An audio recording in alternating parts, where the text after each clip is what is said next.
Well, it was one hell of a wait, but at long last, Younger is back. I'm Taylor Strecker, and all season long, I'll be right here in my living room after each week's episode, chatting virtually with cast members and Younger insiders who can help us unpack everything we just saw and decide what it all means from the comfort of our respective homes. This is your socially distanced Getting Younger after show.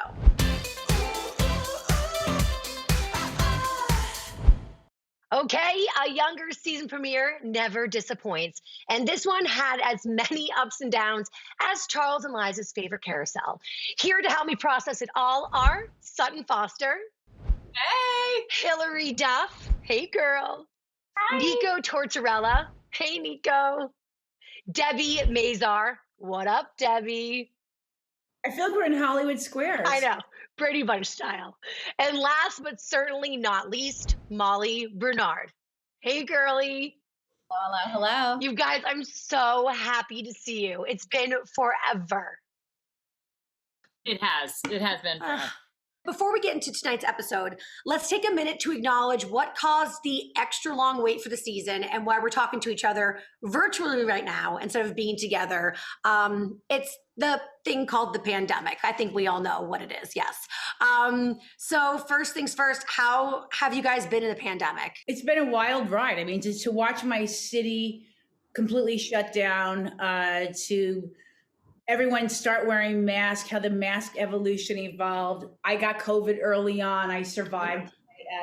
It's just been crazy. And I'm really glad that 2020's behind us all. Sutton, how have you been going on through the pandemic?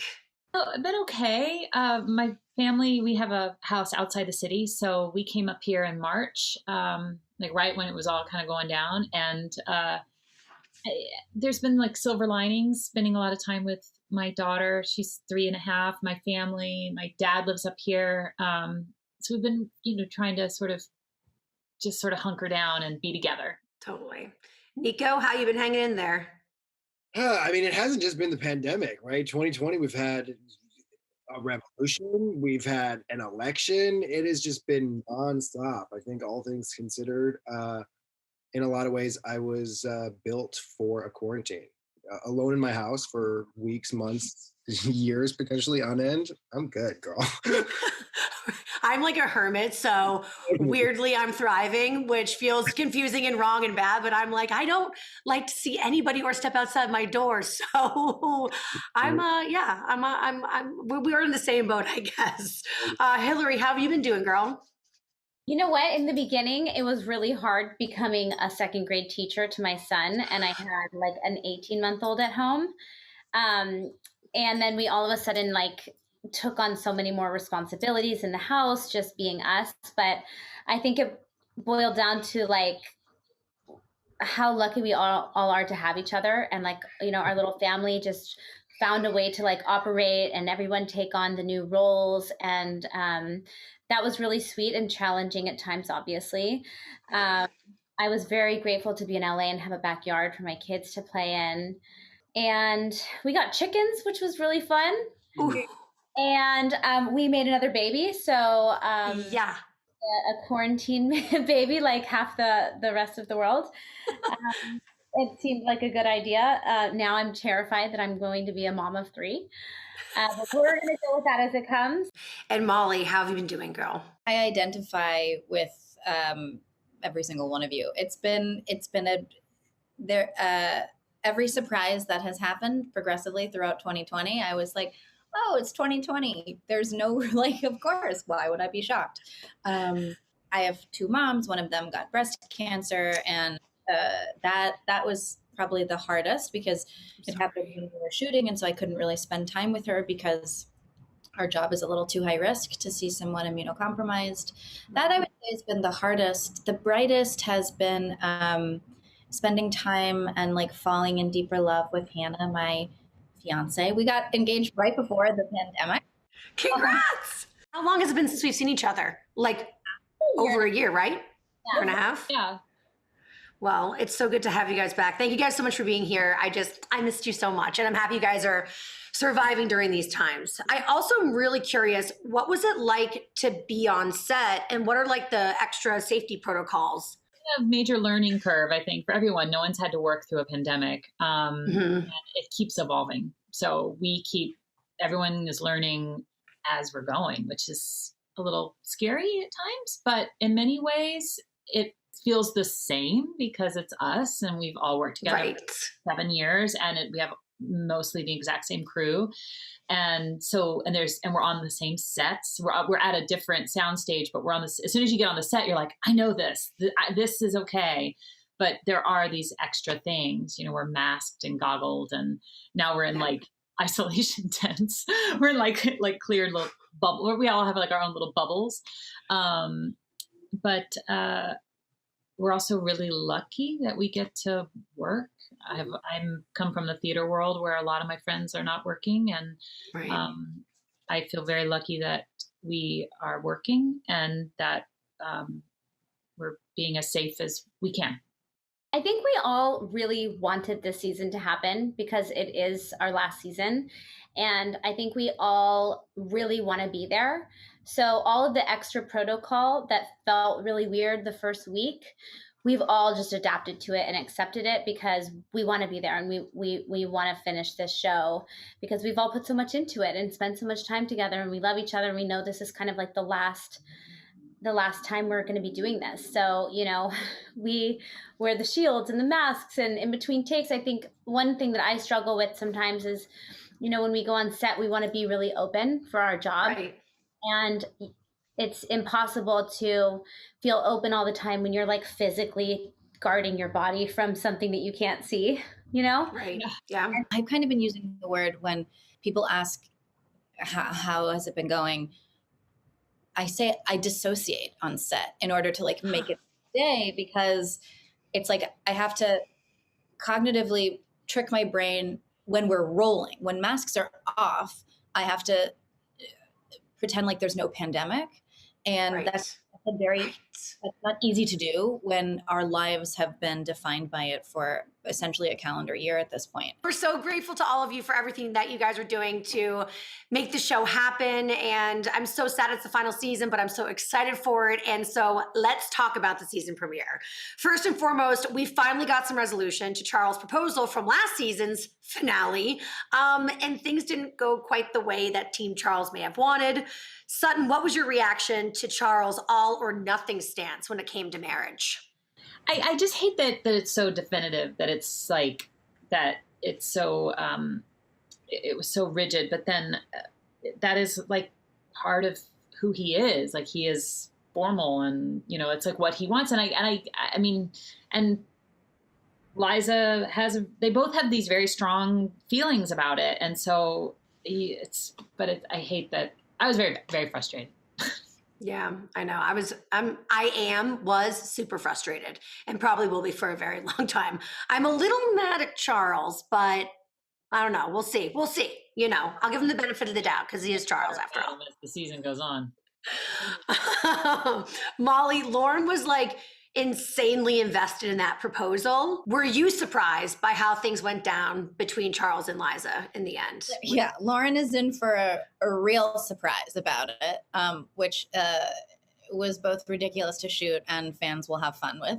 And I think we're all kind of on a unified front. I don't know about Nico, but the way that Charles handled all or nothing is so brutal. It's like, what are you doing? Soften up, buddy. Like the personification of masculinity. Yes. It's frustrating beyond. He made a lot of really bad choices. Like even at the end of last season, proposing at the wedding, giving me the job, approaching me at the wedding for the job thing. Speaking of the whole him approaching Kelsey at the wedding thing. So Kelsey kind of got her world rocked in this episode. She turns down Quinn's funding only to have the board vote to ditch Millennial and then go back to Empirical. So, and I almost forgot. Then Zane doesn't tell her that he's quitting and breaks up with her on FaceTime. Yeah. So Hillary, how do you think Kelsey's doing? Well, coming off of a pretty brutal end of last season for her too, right? Like, the whole boob thing that went viral. Oh, right. Oh, God. I love that they had me shoot that scene while I was nursing a baby. That was real cool. I think she just keeps getting, she keeps like kind of getting her legs swept out from underneath her. And she's still the youngest one, so she's in this world of like trying to respect the old way and try and really like being open to learning and respecting the people that have given her a chance, but like everything she's doing is getting shut down. Yeah. Do we trust Quinn this season? Well, no. No. Hell no. Debbie, what do you think about somebody breaking up with someone over FaceTime? What are your thoughts on that in general? I think it's really lame. I think if you're going to break up with somebody, it's nice to do it. I mean, I don't know. I think in person's always the best, but maybe FaceTime is the new thing. Well, hey, now Yes. all dating and all breakups exist on FaceTime. So True story. in the new world, yeah, we're dating on Zoom. Okay, so there are two things from this episode, Lauren's birthday party, that we have got to address. Oh my God, I forgot about that. The Barbarella-inspired suspended striptease entrance. Molly, what was that like to shoot that?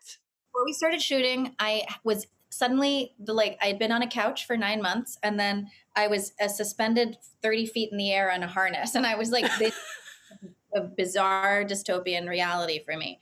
And then I was really afraid. I'm really afraid of heights, so it was actually quite scary. But because it kept getting postponed, and finally we did it weeks after we were supposed to do it, it was fun. It was fun. It was wild. I mean, I was so nervous for her because like it got canceled so many times. Me being like Strega, I was like, oh my God, maybe this should not happen. And I remember calling Molly. I'm like, are you okay? Did you do the scene? Oh my God. Right? Yeah, you were hounding me, Deb. That's right. You kept texting me. You're like, how did it go? How did it go? Did it happen? Yeah. You crushed it. It was so funny. And he gave me a third take to do it because it was on the third take where I was like, hold on. This is like what you're doing up here. You are afraid of heights. Lauren would be like eating this up. This is like a for Lauren. This is her moment. It was epic. Smacked my vagina in one take, and that I hope they use it. I don't know. What happened to your vagina? Smacked your vagina? All in like the last take that Andy gave me, I smacked my vagina. Oh, I remember. You hit it. I did. Pat the puss? Yeah. Remember all of a sudden we were dying. We were like, oh. And I think like I put my You pawed at it. and then I also pawed down. Yeah, it became a whole. Oh my God. If it's not in it, it has to be the outtakes. Please, please, please. Another huge happening at the party was Josh and Liza's heart-to-heart and his subsequent tears. Nico and Sutton, your characters have been through so much together. So talk about where they were and where they are now and where you see them. I think Josh and Liza, they're just undeniable. And in that scene, he gives her a real, he says, relationships don't have to be defined. So it's like acknowledging that there will always be something special between them. And I think that gives Liza it's so tricky, but I think Liza will always love Josh. Mm-hmm. And Josh will always love Liza. Yes. Love Liza. Absolutely. I don't, every time they're together, I was happy to have that scene with them because I feel like, I don't know. I don't, what do you think, Nico? I mean, in so many ways, Josh represents the opposite of Charles, right? Charles is this like ancient archetype of this like man, like I'm going to sweep you off your feet and I'm going to marry you and it's all or nothing. And Josh is like, yo, we can be whatever we want to be. And like, you can do whatever you want to do. The world is ours and yours all at the same time. And I think that's really sweet. I think it's like a version of a man that is modern and present. And this relationship isn't defined and hasn't really been since the beginning. They have figured it out despite everything that has stood in their way. And Josh and Liza, like, yeah, they love each other, but they're also like family, they look out for each other in a lot of ways. Interrupt for 1 second though, because my favorite thing about Josh is that he is so traditionally a gentleman and like shows up and does the right thing. But just like you said so perfectly, like it's so modern. It's modern. And you're like, if you want to be here, you're going to be here. And I'm not worried about that. Right. Yeah. And there's like such a confidence in that. But like, I mean, I love when she gets drunk at the wine club or at the book club and you meet it in the parking lot to take her home. Like you constantly do the right thing by her, always, no matter what your status is. Totally. This episode touches on something that seems to be a recurring theme on Younger. It's this idea of women bucking tradition. So we're talking about like Josh, it's like a modern kind of a love. And then there's also this theme of, you know, like just female empowerment. I mean, there's no better way to say it. So Sutton, why do you think we know it's important to Charles to put a ring on it, right? Tradition. But why do you think it's as important to Liza to not get married? Because she's been there. She had already, there was a chapter that she already lived, and so much of her life has changed, and she doesn't believe in marriage the same way as she did before. In her mind, she doesn't need, and Josh gives her that confidence to say, I don't need it to be defined. I love you. I want to be with you. That like, let's move forward with a modern love, you know? Yeah.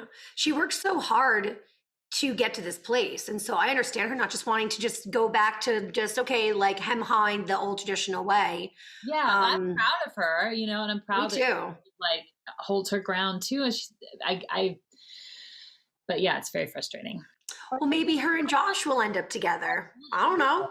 Hey now. I don't know. I actually don't know. You guys probably know. I genuinely have no idea. Also, the women on the show are fiercely independent and unafraid to chart their own paths towards literally whatever they want. So Hillary, Debbie, Molly, all of you guys, what do you think? Why do you think that's an important element to the show? And how do your characters like forge their own paths in their own different ways? For me, it's like a show about women and women unconditionally going after what feels right to them and their goals. I don't think there's anything profound in that. It's just that's our show. There are like love interests that come and go, but the primary relationships, even with the Charles, Liza, Josh thing, the thing that I see that stands out when I watch the show and read the scripts are the bonds between the women. And the way that they highlight all like our struggles and our strengths constantly exposing our deepest struggles and hang-ups and falling on our face, and then figuring out how to rebuild, which is a woman's power. You know, we're incredibly strong and incredibly resilient and incredibly open, and I think they highlight that and make it, like Molly said, the backbone of our show. It's been really fun as a woman and an actress, for I think for all of us too. Yeah, I mean, that's why I love watching the show, for the same reasons. I feel it's so relatable. And at times, let's say that you guys go above and beyond something that I would be in my comfort zone to do. It's inspiring, it really is. To see women not stuff their words or their feelings or what they want and to go after everything that they deserve. It really is. It's an entertaining show, but I guess it really is. It's a teaching show too in many ways. Yeah, but it's a fantasy. There are, even the way that it's shot, the clothes that we wear, the brightness of the show, it has like it's a tasty treat, but yeah, it has a very good heart and very good intentions. Yeah, I love it so much. I love you guys so much. I don't want it to be over. Okay, but it's not. It's just the very beginning of season 7. Okay, so this, like I just said, is the final season of Younger, and there's so much more to come with the show and in the after show. But right now, we want to take a minute to look back into Younger's past. We're going to do this every single after show. So let's revisit both of the marriage proposals that Liza has received on the show. Take a look.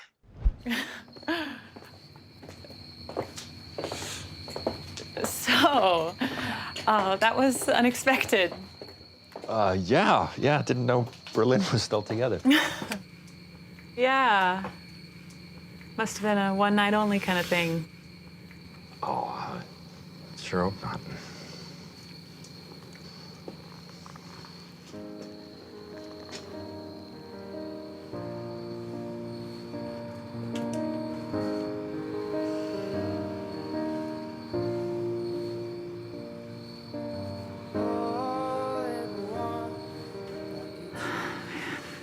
This feels so good. But I still haven't quite figured out things with with Josh.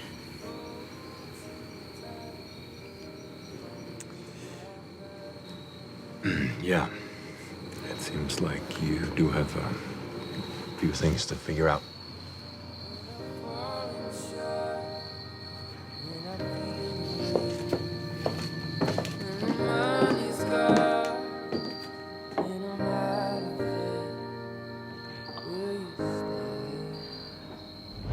You and I have been through a lot these past few months.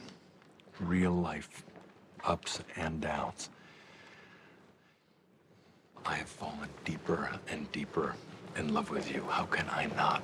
I cannot imagine not waking up each morning with you, with your smile and your laugh, and with everything about you.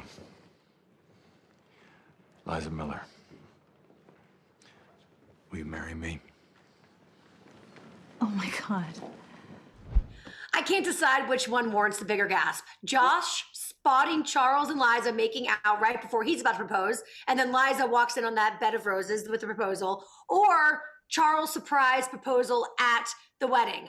And then all you guys together, which one? Just please break it down. Who wants to start? You know, what I really remember about that first proposal more than anything was me trying to convince Sutton and Peter for the outtakes reel to let me just like come in and join that kiss. Like, hey, we could just like all get together. We could just change the storyline, no problem. I think it's crazy that like Josh has the full romance flower spread and Charles is the one just like on a whim, like, hey girl, want to get married? Like, I think it's because he always feels you sniffing around. It's every time he proposes, it's when he feels intimidated by you sniffing around. Totally. I mean, I get it. Got his number. Sutton, which one is more mouth agaping for you, if you have to pick? That was my first time seeing the Charles proposal because I've never seen it.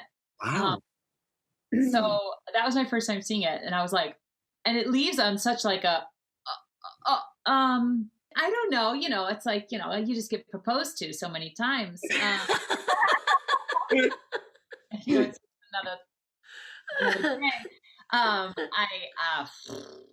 thing. They both sort of leave you with like a sort of a gut punch, especially the first one. I mean, that one.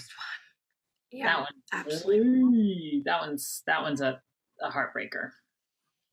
What do you guys remember about shooting that scene, Sutton and Nico? The first proposal. We were all out in the. We were in the ham, right? Mm-hmm. Yeah. Gosh. Well, Liza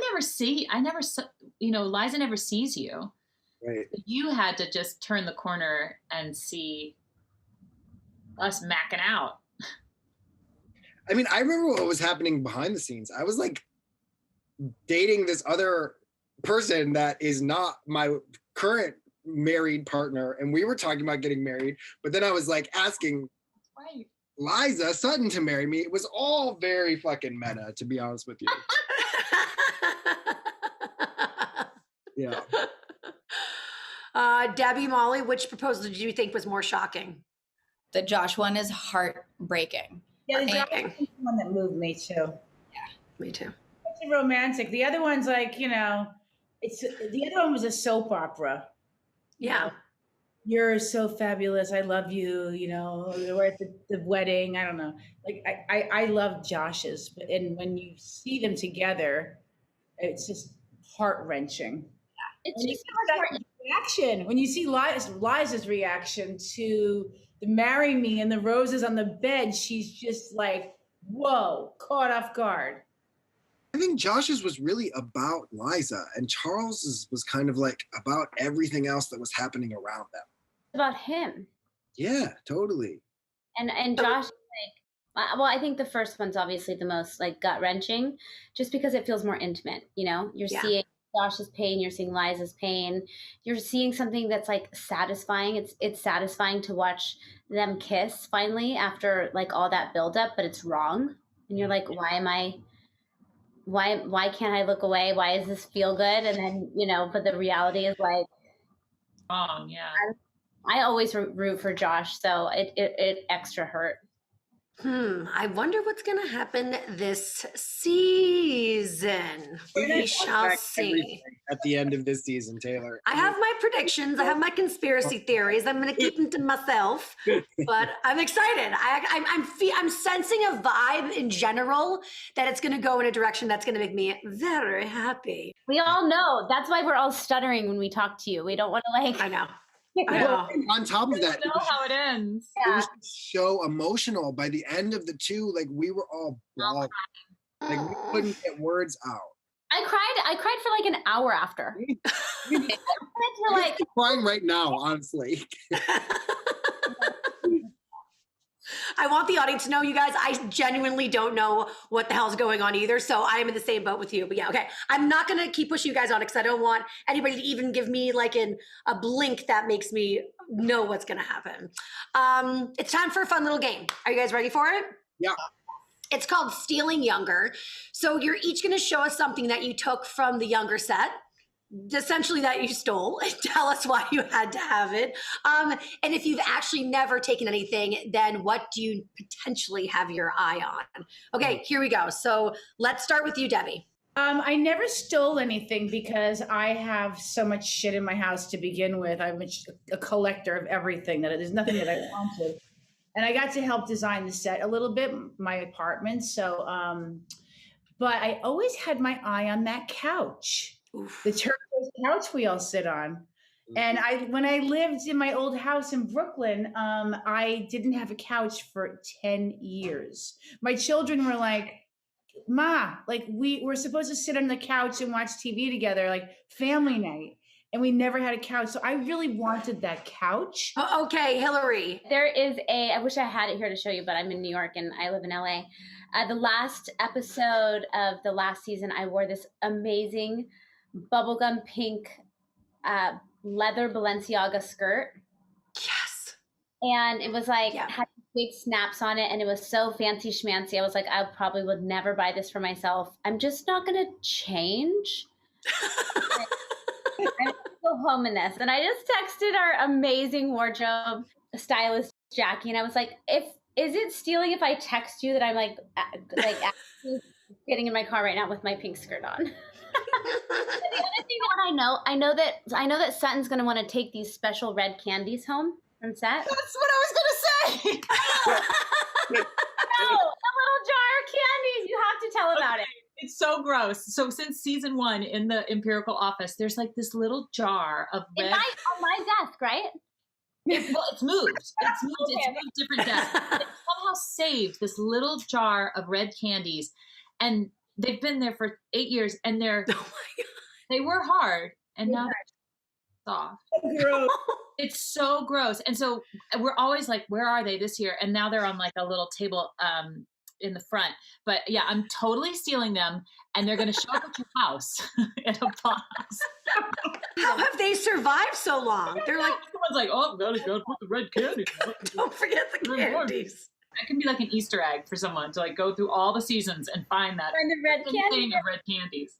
That's crazy. Molly, have you stolen anything from set? Yes.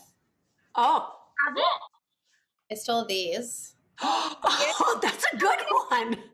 I wear them to like every press event now. I love them. They're Margiela. I mean, I did the same thing. Jackie gave them to me, but I was like, I need them. I need these shoes.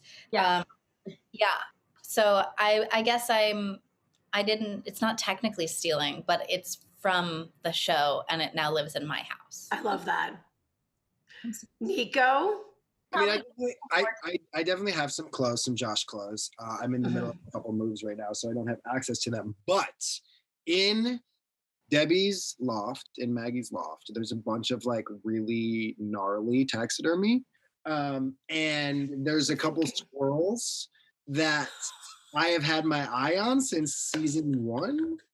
And I actually just like got my own squirrel. Because I loved the squirrels in her apartment so much. It's just like I had to get my own squirrel, you know? Oh my God. The petting of it is freaking me out. It's great. Oh, you guys, that was a very fun show and tell. Thank you so much. I appreciate it. Okay, so before I let you guys go, I have one more question. And it's just one word from each of you. One word that you're going to use to describe this season of Younger.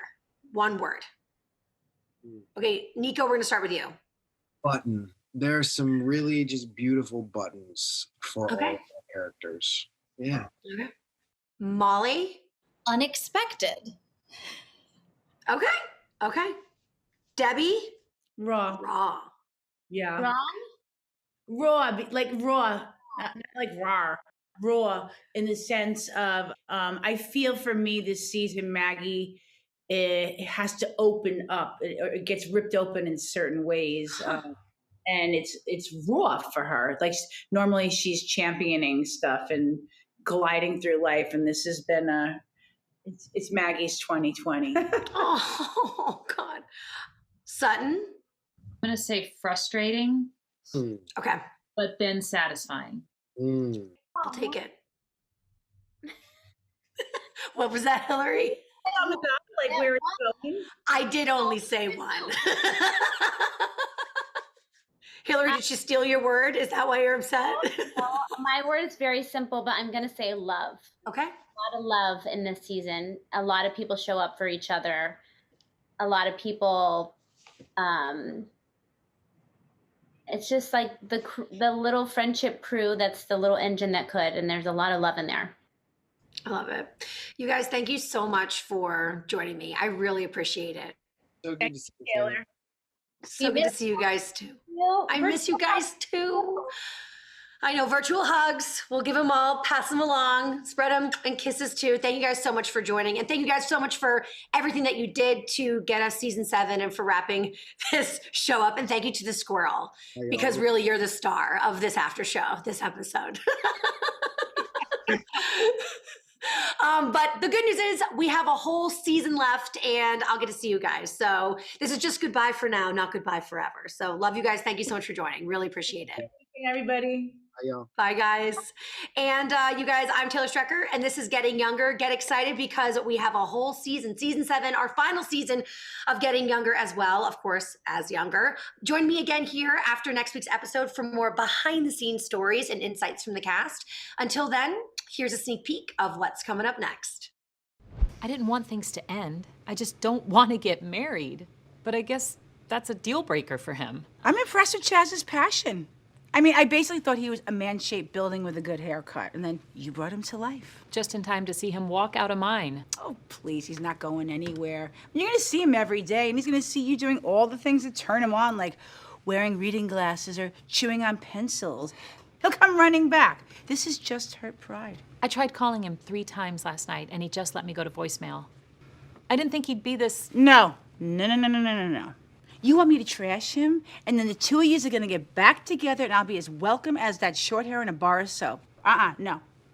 He's great, you're great, this is gonna blow over. I'm not going to change my mind about this, Maggie.